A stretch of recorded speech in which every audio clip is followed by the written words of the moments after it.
It may well have been a long, hot summer, but of course I've been thrifting at every single opportunity I've had, and that includes on my summer holidays, at flower festivals and a brocante sale. Hello there, I'm Julie from Julie Davis Flower Workshops and Flower Start, the online flower arranging classes. Now this video is split into 3 sections. I'm going to show you some of my tabletop ware that I've thrifted, move on to my flower arranging books, and last but not least, my flower arranging paraphernalia. The first thing I've got to show you are these green and white transferware shallow soup bowls. It says on the back they're the Constable series celebrating the bicentennial 1776 to 1976. Made by Broadhurst Ironstone, made in Staffordshire, England. I thought these would be a great match to some plates that I thrifted in our local street market for £1, but it turns out they're not quite the same pattern. What attracted me to these soup bowls was I'd previously thrifted some small dinner plates in town, and I think these cost me about £1 for all of them, £1 for 5 plates. So this is a small dinner plate or a large side plate, and on the back it says Coaching Taverns 1828, Royal Tudorware, Staffordshire, England, detergent proof, so it's not very old. And the scene here is one of a post office and with the stagecoach being drawn by horses. I've just found the price ticket. They were £5 for a set of 4. So I'm going to wash those up and put them in my cupboard, and then with autumn and winter approaching, I'm sure we're going to get lots of use out of those. Now, have you already watched my video when I took you along to Brocante Fair at Etchingham and then went on to visit Rudyard Kipling's home at Bateman's? Now, I bought this red and white transferware cup and saucer at the Brocante, and I'd been searching for one for absolutely ages, and it cost me £8, which is a little bit more than I wanted to spend, but I've really been enjoying using it, and I have a cup of tea in it all day, every day. And as Lady Mary Beth says on her YouTube channel, you need to elevate your everyday. Now, you know what they say about 2 buses coming along at once. And a couple of weeks later, I found this red and white transferware teacup and saucer. And whereas the first one cost me £8, this was only £2.50. It says on the back that it's an English series, detergent proof, so it's not old. English ironstone, made in England. And the image is of a high street setting with a delivery. It's recently been made by the carriage here and 2 ladies outside a shop. So it's always handy to have 2 cups and saucers. I'll be washing these and using them in rotation.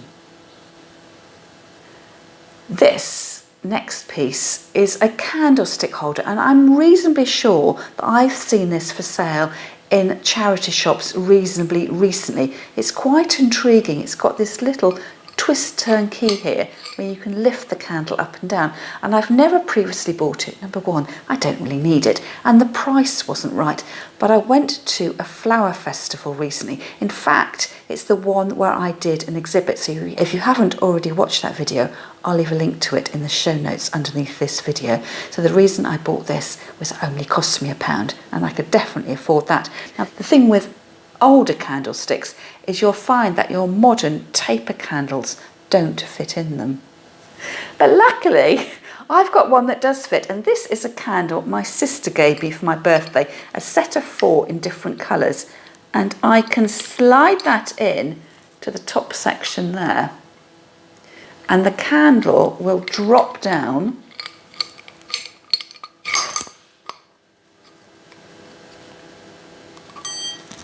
In due course, I'll be adding this into my decor around the house. I've got certain spots I like to change up throughout the seasons. And no, I didn't thrift a bowl of fruit. These are some windfalls I've picked up, and what I wanted to show you was this tiny little garden gnome, which I picked up from the Bracont sale, and it was displayed pierced into an apple. So when I did some scrumping and picked up some windfall apples, I thought, wouldn't that be just lovely to have my little gnome guarding my display of red and yellow apples. We may be moving into autumn, but Easter is always on my mind. And in fact, I always pick up decorations, whatever the time of the year is, and just tuck them away for the following season. And I've got a love-hate relationship with this. It's a blown egg, which cost me £1. It's got an image of a lighthouse on one side and then a rose on the other. And the reason I got this was I couldn't quite bear to leave it behind, and I thought I could bring it out at Easter time and perhaps even get one of these little display stands that it could sit on. It's not particularly to my taste. I just thought so much care and attention had gone into it, so I very carefully carried it home.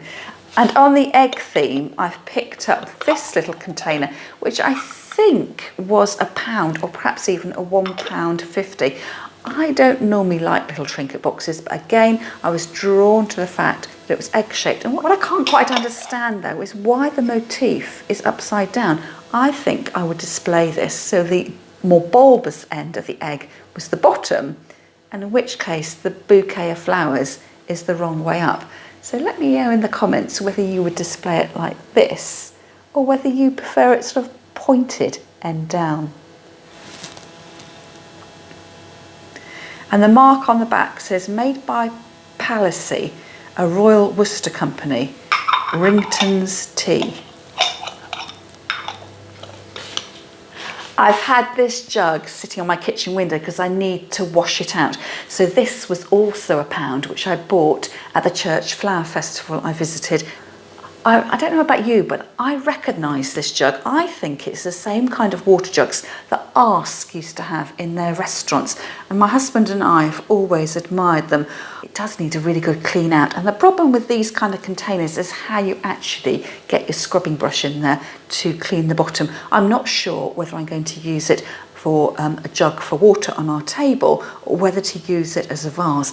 Now, something I did buy when I was shopping with my friends in Hythe, which is on the South Kent coast, is I found a pair, well actually I found 3, although I only bought 2 of them, a pair of Stemless wine glasses, and when I got them home and turned them over, they said Dartington glass, and they cost me 50p each. So the reason I haven't got those to show you is I've already put them in my present drawer, because I think I'm going to give them to my husband for Christmas with a nice bottle of red wine.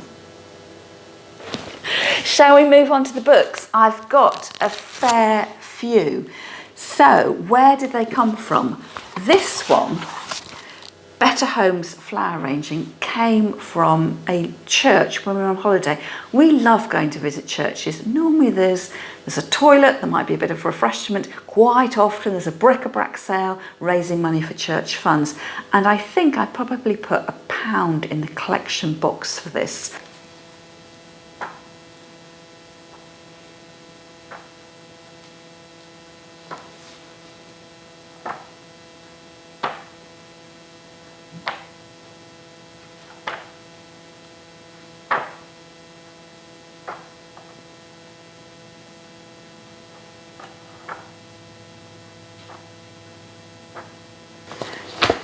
These books are great fun to look through. Sometimes it can be a bit off-putting because they're so old-fashioned, and some of them proudly declare that they've got 2 colour plates and the rest of the book is black and white. But what I like to do is, instead of thinking of books that need to be read from cover to cover, treat them more as a magazine, because you'll find a lot of the information and the styles and designs of flower arranging are just so old-fashioned. But there's always a little nugget that you can enjoy for the price of less than your everyday magazine. This book is called The World of Houseplants and Flower Arranging by Leslie Johns and Violet Stevenson, who is a name in the flower arranging world. And I believe that Leslie and Violet were married. So this book I bought from the second-hand bookstall at Bateman's. And because it was a National Trust property, I paid over the odds. I paid £4 for this book, but I was quite pleased to buy it. Again, it's a book that I'll dip into rather than reading cover to cover. I'm not so interested in houseplants, but again, treat it like a magazine. The plant bit, I'm not really interested in that. And talking about Violet Stevenson, I have another one of her books here, and in fact it's a duplicate for a book which I bought many years ago from Harewood House. I'm not sure whether Harewood House is a National Trust property, but they had a very large second-hand bookstall, again raising money for the estate. So these 4 books came from a flower festival I went to at Appledore in Kent at the bank holiday weekend, and they were just asking for donations only, so I paid £2 for the 4 books. Now, rather sadly, I picked up this book of the Queen's coronation, and then a rather poignant book commemorating the Queen's coronation in 1953. Of course, we recognise the crown, the orb and the sceptre from her funeral.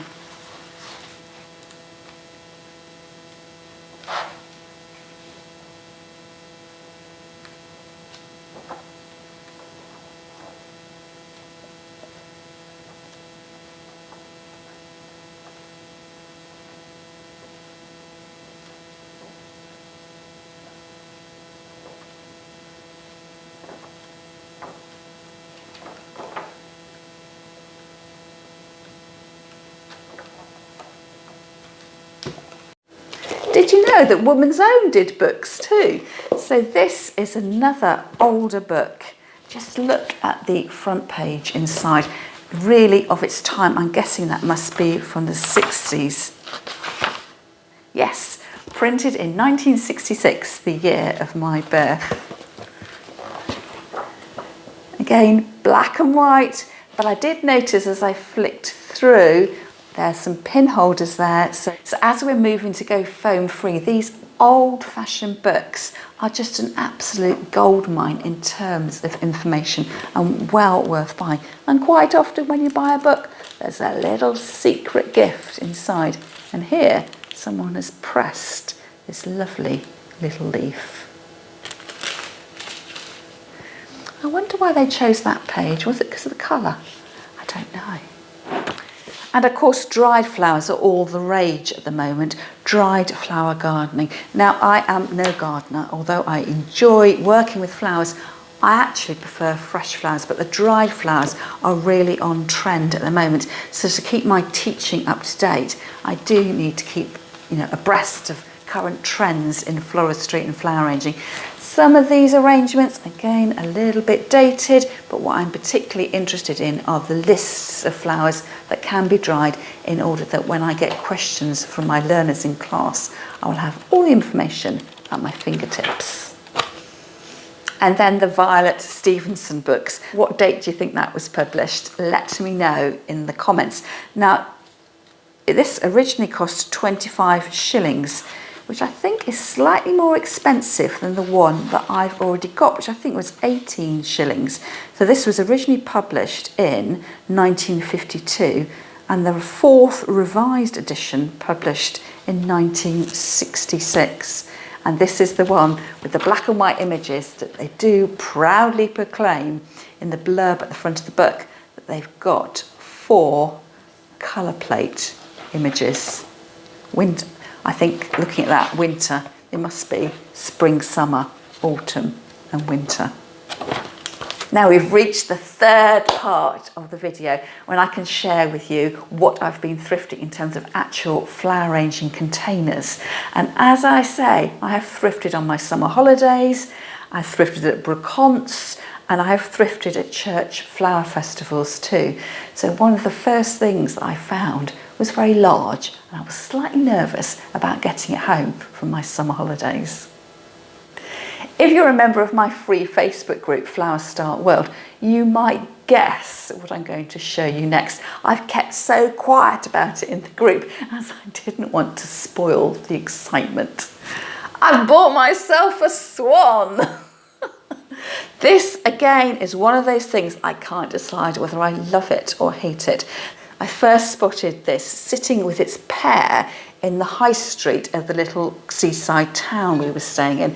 And I kept walking past thinking, shall I, shan't I? Shall I, shan't I? And part of my hesitation was because it was priced at £12.95, which is quite expensive. But it is from Dartmouth Pottery, and we were staying very close to Dartmouth and actually went there on a day trip. So the pear, that the other half of the pear, was a slightly nicer swan. I could tell when I finally went in to buy this one that somebody had been quite discerning in which one they bought. There's nothing wrong with mine apart from the fact it's got a bit of pink blemish here and a pink blemish to its beak and a little black mark.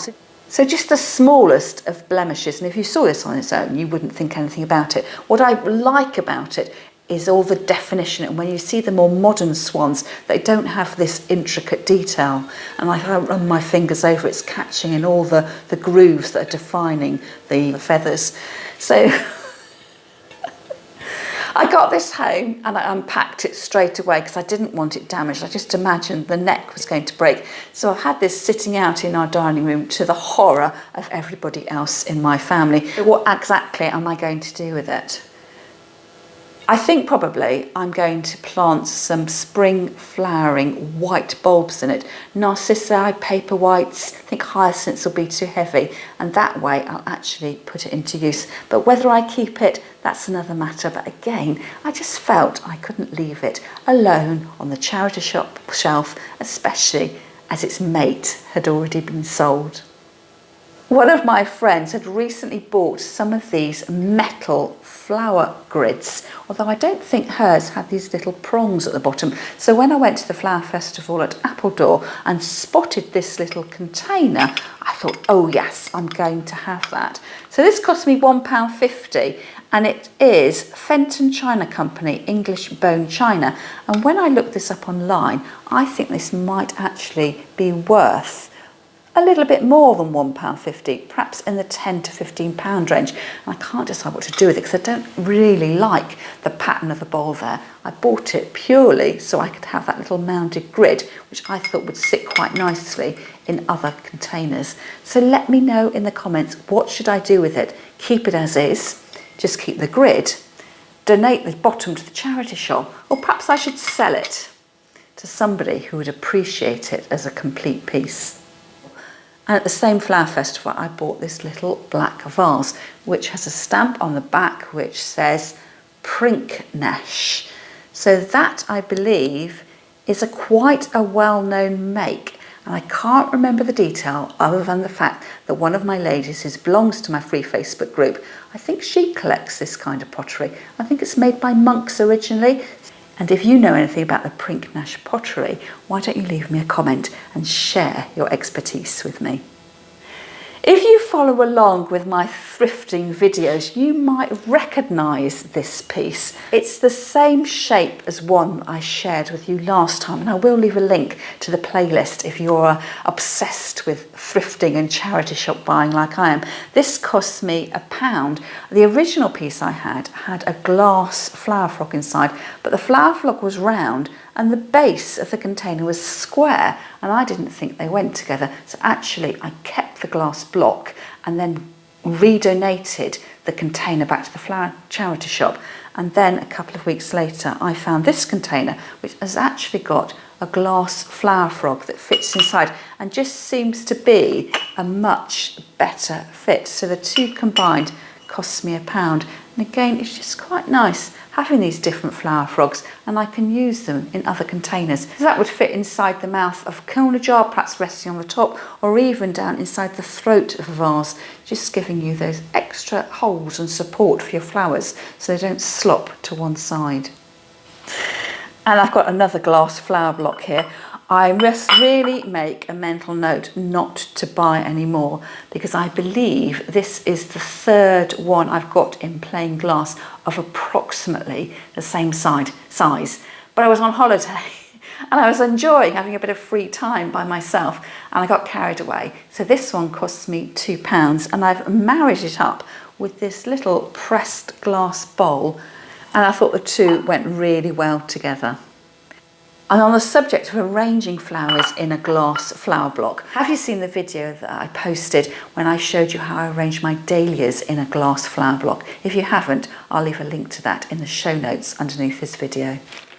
And last but not least, this isn't a thrifted item, but public service announcement. I'm filming this mid-September. Now is the time to buy your forced hyacinth bulbs ready for planting about 8 to 10 weeks before Christmas if you want them to flower around about Christmas and into the new year. If you leave it much later, they're going to be sold out. So make sure you add these to your shopping list. Well, that's all from me for now. I do hope you've enjoyed the video. Leave me a comment and let me know what your favourite item is, or perhaps you've got something on your wish list and you're desperately searching for it. That's all from me for now, and I'll see you again next time.